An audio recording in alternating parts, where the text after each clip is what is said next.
Mas Jun, Anda sedang memegang buku-buku apa itu, Mas Jun? Ini buku pertama saya yang saya tulis, judulnya Porno, Feminisme, Seksualitas, dan Pornografi di Media. Buku ini berdasarkan tesis saya di program studi kajian gender Universitas Indonesia. Kabarnya ada penarikan buku ini dari toko-toko buku. Bisa dijelaskan? Iya benar, saya juga baru dapat info bahwa buku ini termasuk di antara beberapa buku yang ditarik dari rak-rak di Gramedia bersamaan dengan waktu itu protes FPI yang memprotes buku kota-kota berpengaruh di dunia. FPI ini Front Pembela Islam? Front Pembela Islam. Bukan Forum Pluralisme Indonesia? Belum, bukan. Oke. Bukan Forum Pluralisme. Ya. Alasan mereka narik apa, Mas Jun? Mungkin saya belum tahu pasti. Mungkin buku ini dianggap dianggap juga bagian atau dianggap juga bagian dengan buku-buku yang lain yang dianggap dalam tanda petik itu berbahaya atau dalam tanda petik itu bisa ditafsirkan menyinggung atau menghina kelompok-kelompok tertentu, kelompok tertentu. Padahal sebenarnya sih tidak sama sekali. Ya, baik. Boleh dijelaskan sedikit apa pesan yang ingin Anda sampaikan melalui buku ini? Iya. Jadi buku ini seperti yang saya katakan tadi, buku ini berdasarkan buku yang saya dicetak berdasarkan tesis saya. Isinya sebenarnya perdebatan teori-teori feminis, bagaimana feminisme itu memandang pornografi.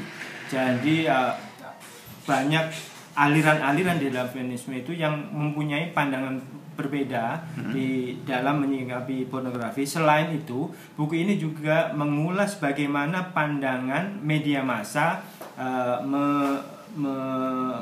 menuliskan atau memberitakan isu seputar pornografi yang pada waktu itu ramai diperdebatkan. Misalnya pada usulan-usulan waktu itu rancangan undang-undang pornografi dan porno aksi. Secara umum Anda melihat media bagaimana mereka memberitakan soal pornografi? Ya, secara umum yang jadi penelitian buku ini itu media-media mainstream, ya. Media mainstream maksudnya media-media utama, Republika, Kompas, Media Indonesia, bahkan Sabili dan seterusnya. Secara umum media terbelah memang. Terbelah antara mereka yang mengatakan waktu itu tesisnya waktu itu berdasarkan pemberitaan soal Inul bahwa media yang sangat kanan itu misalnya yang menentang itu menganggap Inul itu bagian dari goyangan Inul itu bagian dari pornografi, sedangkan media yang lain di sisi yang sebelah sana itu mengatakan bahwa ini is a part of freedom of expression, bagian dari kebebasan berekspresi. Mungkin itu ada erotisme tapi tidak masuk dalam pornografi, tapi hampir semua media itu tidak mempunyai definisi yang jelas tentang apa yang sebenarnya pornografi itu. Ya, saya kira itu bisa dijelaskan juga, Mas. Jadi soal pornografi. Jadi di dalam teori feminisme, saya berangkat dari situ, pornografi itu adalah pengungkapan atau bagian tubuh apa hubungan seksual bisa antara laki dan perempuan atau bisa antara perempuan dan perempuan yang tujuannya itu sexual arousal, membangkitkan hasrat seksual. Itu yang berbeda dengan erotisme yang lebih dekat ke seni, ada lukisan dan sebagainya yang tidak bisa digolongkan sebagai pornografi. Itu yang hampir semua media atau di perdebatan di publik itu tidak kelihatan, semua dianggap pornografi, dan itu yang bisa membahayakan atau membuat kelompok-kelompok minoritas itu bisa menjadi korban gitu.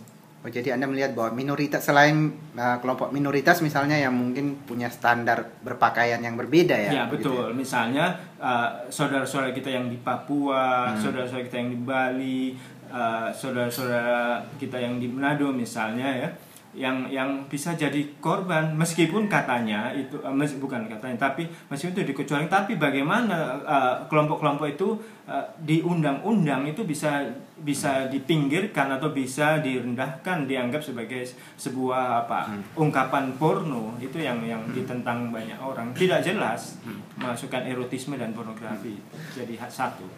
Mas Jun, bahwa sekarang buku ini ditarik dari peredaran di toko-toko buku, bagaimana kalau kita mau mendapatkannya, bagaimana caranya, Mas Jun? Iya, memang kalau Anda datang ke Gramedia itu buku listnya ada di komputer, tapi tulisannya nol gitu, stoknya. Jadi Anda bisa kirim email atau datang ke Sejuk atau pesan lewat Sejuk. Boleh. Bisa, dan akan kita kirim free ongkos kirim. Ya, harganya 50.000 satu kopi. Baik, terima kasih Mas Jun. Terima kasih kembali.